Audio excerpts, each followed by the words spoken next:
Well, thank you for joining us for this very special video. I have a very special guest from Stirling, Scotland. I would like to introduce everybody to Tom Christie. And Tom, if I can just, is the director of Extremis Publishing Limited. And he is in the arts and cultural commentator. He's a public speaker. And he's been a fellow of the Royal Society of Arts since 2018. And I'm going to have Tom explain to you exactly what that is, because Tom was kind enough, and I'm very flattered and humbled by the fact that he chose me to be a fellow as well and sponsored me. And I was just recently elected to the RSA. And Tom, I can't thank you enough for bringing me and getting me involved in this. It's a great honor, and I plan to do as much as I can to further the RSA and their objectives. But if you can you tell us a little bit about the RSA and, you know, what you've been doing with it since 2018? Yeah, absolutely. Well, welcome from bonnie Scotland. It's always good to chat to you, Joe. Thank you. Now, I was elected to the RSA in 2018, and it's always been a society that has fascinated me because it's been around since the 18th century. It was founded during the European Enlightenment and by William Shipley, and it has had many, many interesting members, great historical figures over the years, who have included, of course, Benjamin Franklin. Yeah, one of our people. Well, he's certainly thought of very highly here too, because he was a member of the Royal Society of Scotland, which is now the Royal Society of Edinburgh, as well as the Royal Society, the scientific wing, if you like, of Britain's sort of Royal Societies. So he's very well thought of here too. But of course, there were many other figures. There were Charles Dickens, Marie Curie, and many, many others over the years. And all of them have one thing in common, which was that they had a determination to improve society for the benefit of everyone, to make sure that there was greater fairness, greater equality, and that society worked in the benefit of the majority of people.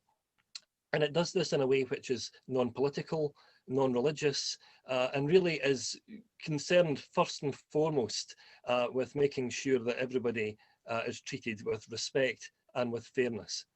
And we certainly need that more than anything today. Yeah, absolutely, absolutely. And that's the interesting thing as well, is because that tradition that the Royal Society of Arts has maintained from the beginning is still very much in evidence today. We see, for instance, people like Sir Tim Berners-Lee, who was involved in the design of the World Wide Web, and the Professor Stephen Hawking, the astrophysicist. People have been involved in RSA activities, people from wildly different academic backgrounds, and all of them very much with this idea in mind of ensuring that society treats people with respect and ensures that no one's left behind. And we have fellows from 80 different countries. Am I right on that?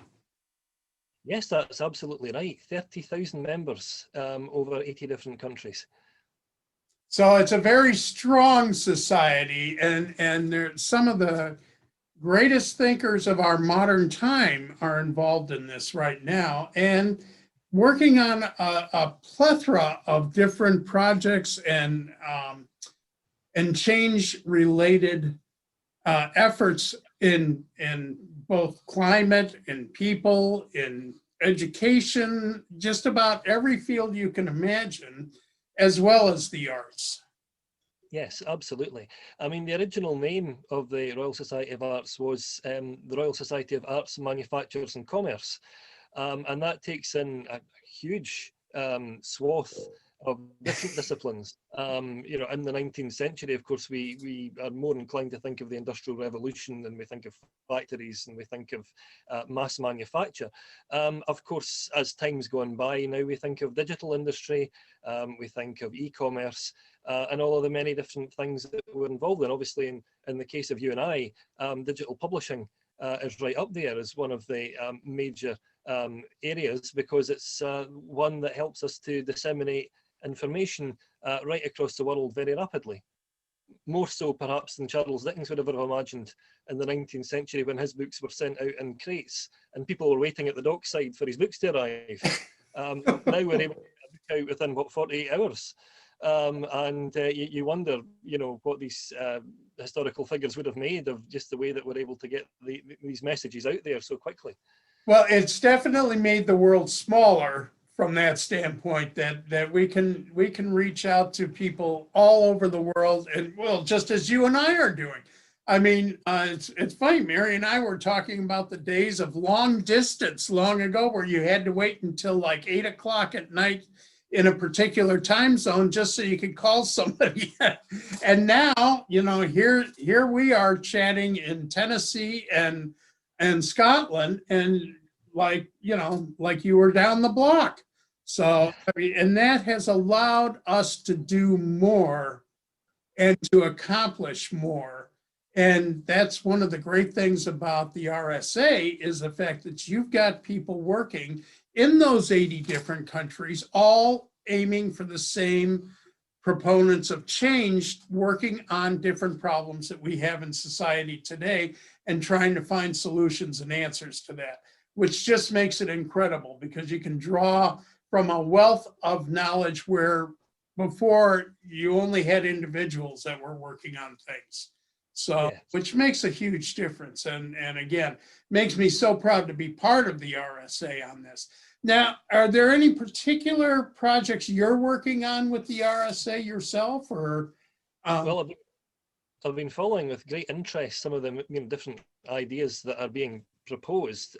As you know, there are so many pressing issues that face us, even prior to the pandemic.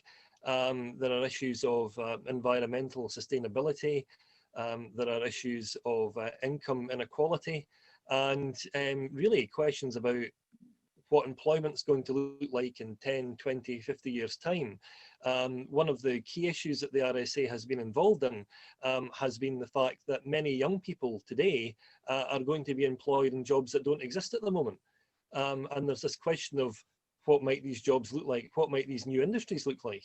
And there has very much been an emphasis on what these new emergent technologies might look like over the coming decades, what we might expect, things like holographics, faster internet, the way that the developing world is embracing the internet as well. These are all going to have impact on the way that we exchange information and on the way that society changes. And it's changing right in front of our very eyes as we speak. I mean, there's a lot of things that are taking place right now.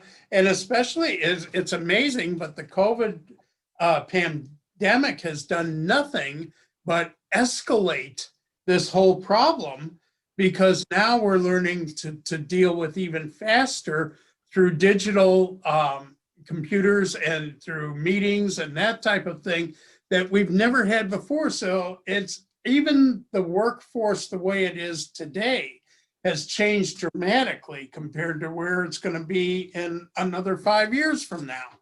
And you're right. There's a lot of things I saw. There are, by the way, if anybody's really interested, go to YouTube and look up the RSA there. Oh my gosh, they have 66 pages of videos with, you know, like 8 or 10 videos per page. So that'll give you a feel for some of the problems that they're trying to tackle and trying to get on top of. But it is really, truly amazing, all the different areas that the RSA is reaching out. We got little tendrils going every direction, which is so neat, because you can really get your choice on working on things. As I had told you, I'm very interested in education and children, and, you know, promoting the child, making sure they have a great thing on, pinballing students that have fallen aside out of the norm, and we're trying to get them back in and accepted. So there's all kinds of issues that I've already seen that I'd be most interested in. But and what's your favorite right now that you're working on? Well, I'm watching with great interest to see how social isolation is being dealt with as a result of the pandemic, because it's raised many, many questions about how we work and what kind of settings we work in. But on the flip side of that, of course, there are people who perhaps live alone, who haven't seen people as a result of lockdown situations in the country that they live in. That has raised questions as well. I mean, how does society deal with loneliness? How do we best support people? So these are questions that are being raised as well. You know, in one sense, the professional and commercial aspect, on the other, the professional, personal and emotional aspect. So from that point of view, I've been watching carefully to see what kind of responses are developed for these problems, because as you rightly say, they're issues that have been brought to the forefront in ways perhaps to might not have been as a result of the pandemic. Well, and one of the things I've seen, I work with Meals on Wheels for seniors here, and we've seen a lot of how the pandemic has affected our seniors and the lack of social interaction that they now have compared to where they used to be. I mean, they used to be able to go out, they used to be able to do things even on a more limited basis. And of course, as our society ages more and more, you have that problem just again escalating in front of us, where people are living longer, but they're not as mobile as they used to be.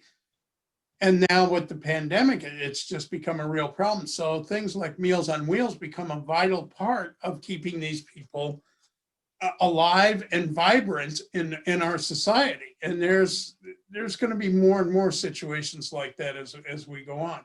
Not to mention all the political unrest in different countries and that kind of thing as well that affect our people of all ages, not just seniors. So now, can I mean, you were so kind to involve me. What was it that you decided that where I could fit in? Well, quite honestly, Joe, I can't think of anyone who deserved it more than you do. Because I feel genuinely that you embody the very best of America and the very best of what the RSA stands for. Because like Benjamin Franklin, you are a polymath. You know, you're someone who enjoys the industry aspect of publishing, the creative aspect of it. You're someone who obviously cares deeply about society and about common goodwill. It seemed to me that you ticked every box of the RSA central mission, which is to make life better for everyone. It's a good thing I'm wearing a red shirt, because I think my cheeks would match right now. So you're very, very kind, and thank you for saying that. Boy, I don't even know what to say about all that. And certainly, again, I mean, Mary, my wife and I have tried very hard to make differences in people's lives all for as many years as we've been around, and certainly for the going on 20 years as Santa and Mrs. Claus. And we've heard a lot of very emotional stories and very tough situations from kids and families. And so that's always been kind of a primer for me to keep me involved and keep me trying to do other things. But that's very kind that you noticed that. And he sees this from Scotland, folks. My gosh.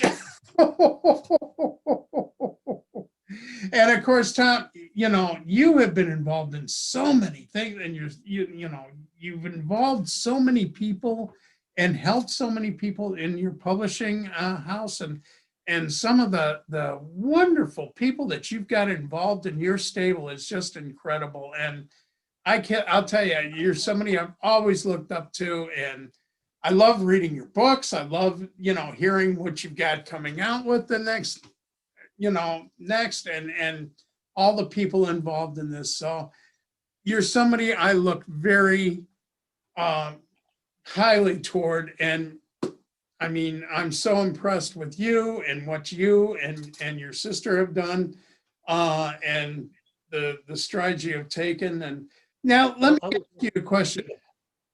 There's Americans do not know about the Royal Society of the Arts like they should. Obviously, it's a wonderful society. If somebody wanted to get involved in the RSA, how would they go about doing so? well, what I would recommend is that they look at rsa.org on the official website of the RSA, and that will give them information about the RSA's mission statement, and it will also give them information about the practical benefits of joining, in terms of all of the various different projects that are going on at the moment, and the practical ways in which that's helping to improve lives now. Sounds like an easy way to do it. And, now I had the benefit of you sponsoring me on this. And again, that it means so much to me. I can't even begin to express it. There are ways that if you don't have a sponsor, you can get involved in the RSA. It might take you a little longer, but it's certainly a society I would recommend. Anybody that wants to help implement change or help address some of the problems that we have in society today should definitely look at the RSA. Well, Tom, I can't thank you enough again for this and for this honor. And I'm going to be very anxious to get the word out to everybody that I now am a fellow of the Royal Society of Arts. And I thank you very kindly for getting me involved. You're very welcome, Joe. It's always a pleasure. Thank you so much.